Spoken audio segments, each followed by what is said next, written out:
Wolves were not going to be the subject of the second essay on mythical astronomy. Alas, this happened. 看起来，吞噬纳贝里氏之后，他总算获得了片刻宁静。如果是这样，我由衷的为他高兴。他也不是生来就如此疯狂的。吞噬纳贝里氏？纳贝里氏是什么？是生之执政的名字。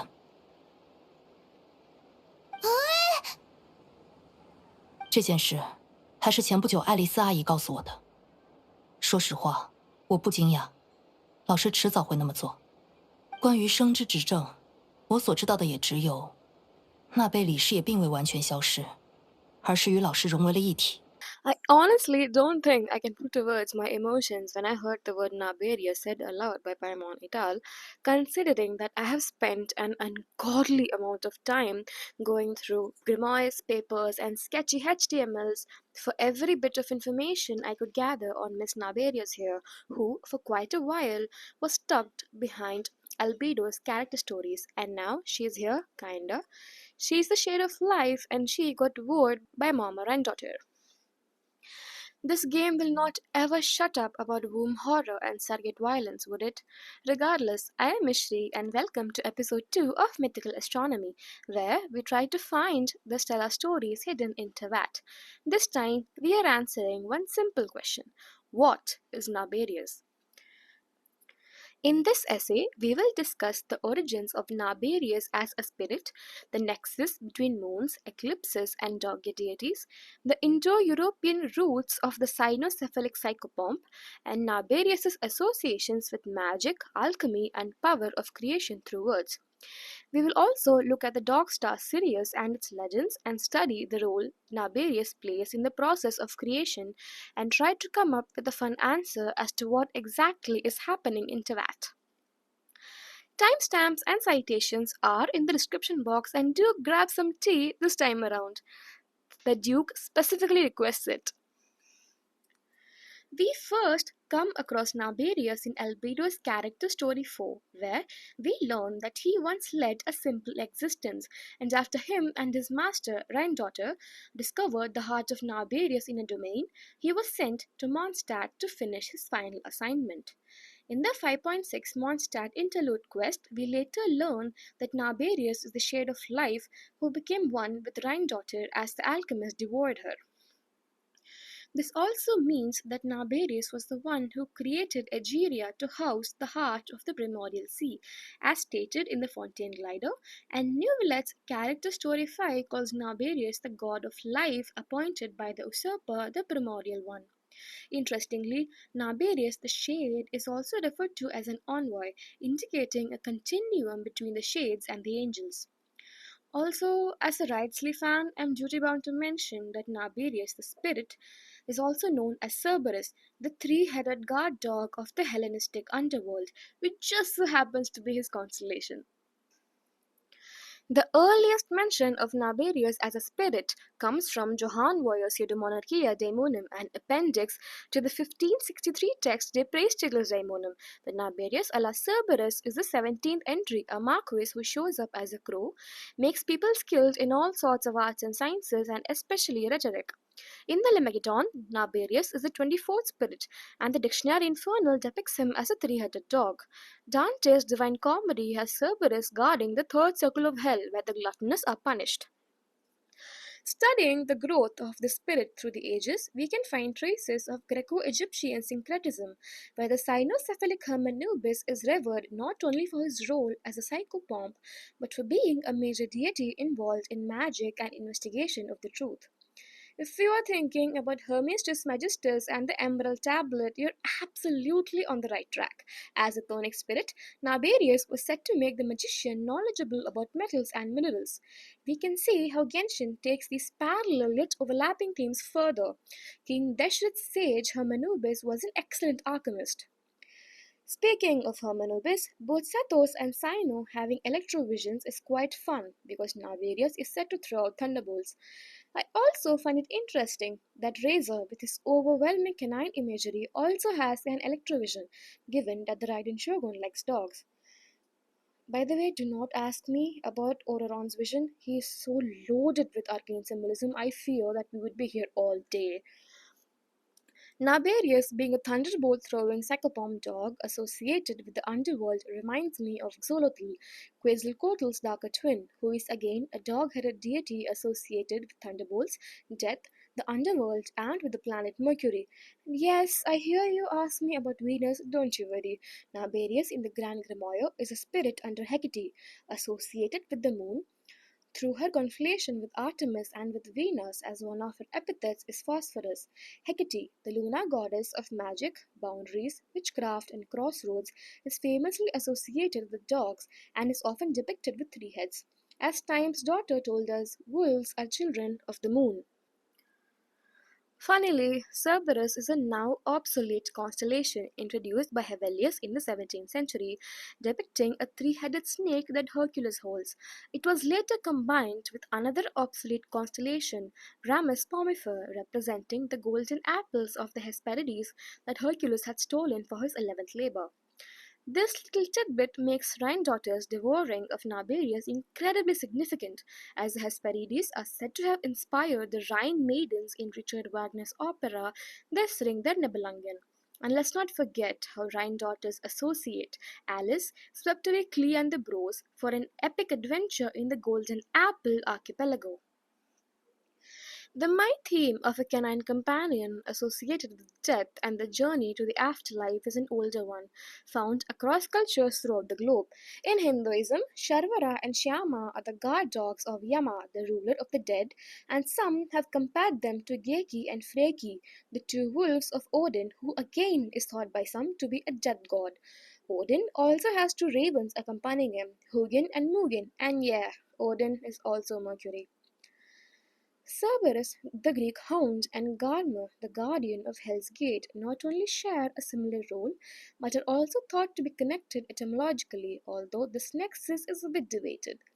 Garmer is also thought by some to be Fenrir himself, the wolf, who eats part of Tyr's hand and causes Odin's death during Ragnarok.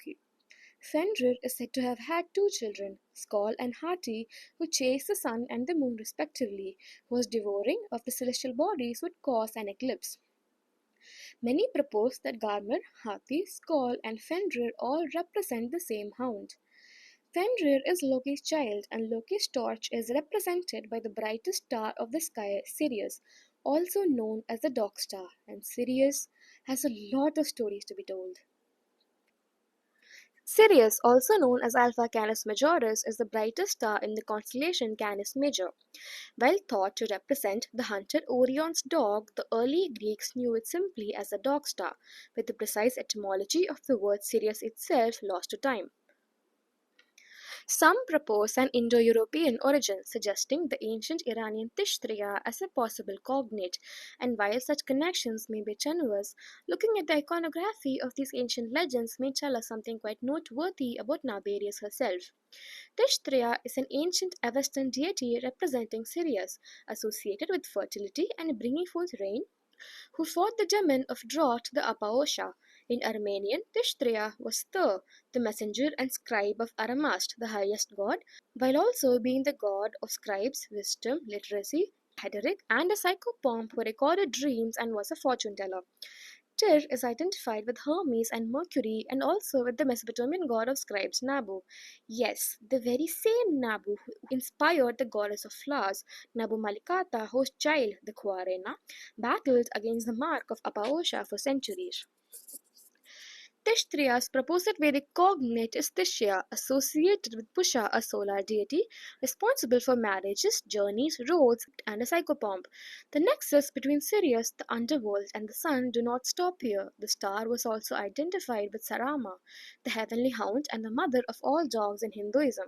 Sarama is the mother of the two dogs of Yama and is identified with the dawn and with Vak, the Hindu goddess of speech, who was later syncretized with Saraswati, the goddess of wisdom, knowledge, arts, and learning, and Sarama's cognate is proposed to be Hermes, to no one's surprise.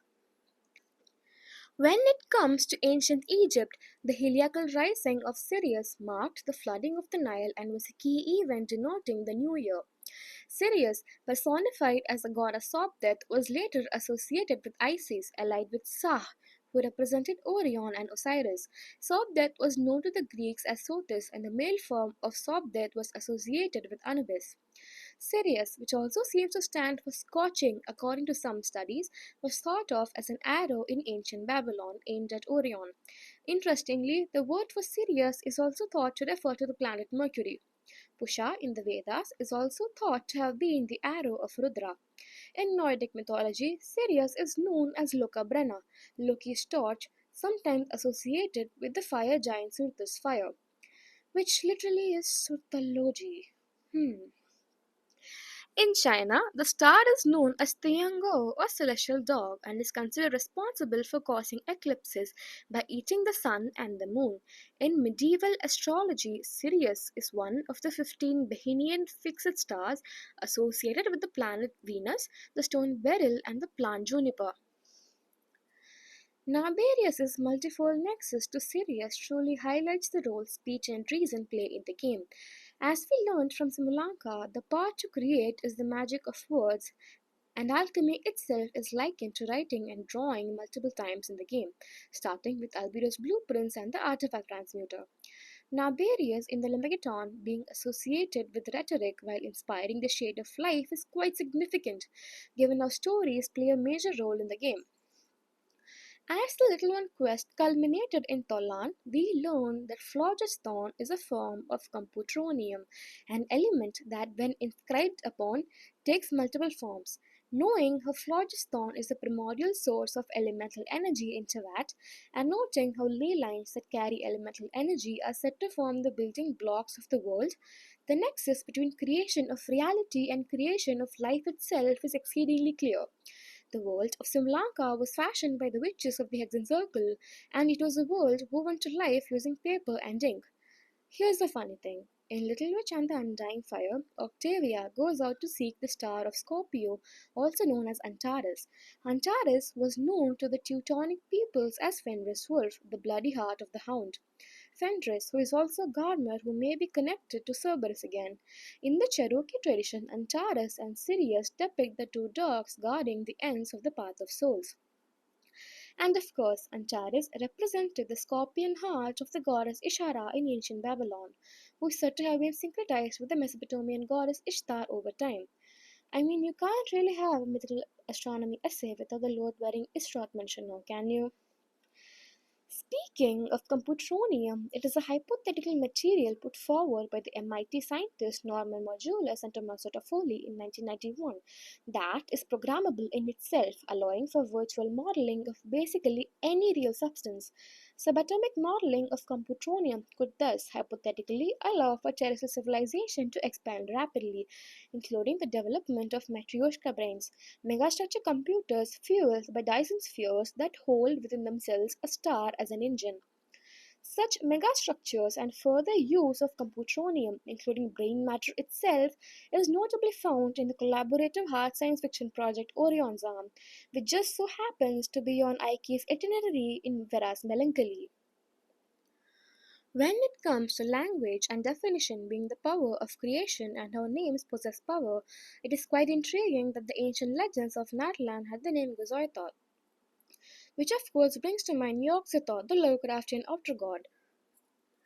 Is it possible that Gozoitoth's name had been misspelled on purpose, just like how the scribe of Ishtaroth had written her name backwards in Before Sun and Moon? Yog-Sothoth in the Tulva mythos is the gate, the key, and the guardian all in one, holding the past, present, and future all in him. Interestingly, Hoyoverse's older game, Houkai Gakuen 2, has an outer god of the same name, said to exist beyond time and space associated with the power of words. In the words of Yog-Sothoth's followers, language frames the world. Words make the rules, and so space and time are framed outside of that. You, for example, are looking at this line of text, and as I'm looking at you through this line of text. This is how divine power works. Humans grow old, their skin turns grey, but how can the world within the words? This is the divine power of God, description or definition. The only way to define the boundaries is to transcend them, and because we are free from everything, we can create everything, and so everything is born in our hands. Many people through the ages have expressed their ideas through words, seeing them as tools, but they have not yet imagined that the real world is born in words all the time, so that just one word may contribute to the rise of a universe from the idea of chaos, and then fix it never to perish again. This is the divine power itself that God has given us, but unfortunately, the majority of people can only use it in an ignorant way, even ignoring its spirituality. Now, use it and create a world, unconstrained by time and space, eternally independent. By the way, if you have time, praise my Lord, Yog Sothoth. Definition creates boundaries, and boundaries are how chaos orders itself to make reality happen. Let me just hop back onto Naberius' posting and remind you guys about how Cerberus guards the doors of hell. Cerberus alias Naberius, the spirit granting the conjurer the power of words as rhetoric. The words inscribed on the gates of hell that Dante passed through in the Divine Comedy read, "Abandon all hope, ye who enter here," are also the title of the achievement you get once you reach the gates of Candria in Hange Ephrasiab. Before I sign off, here's a little hypothesis.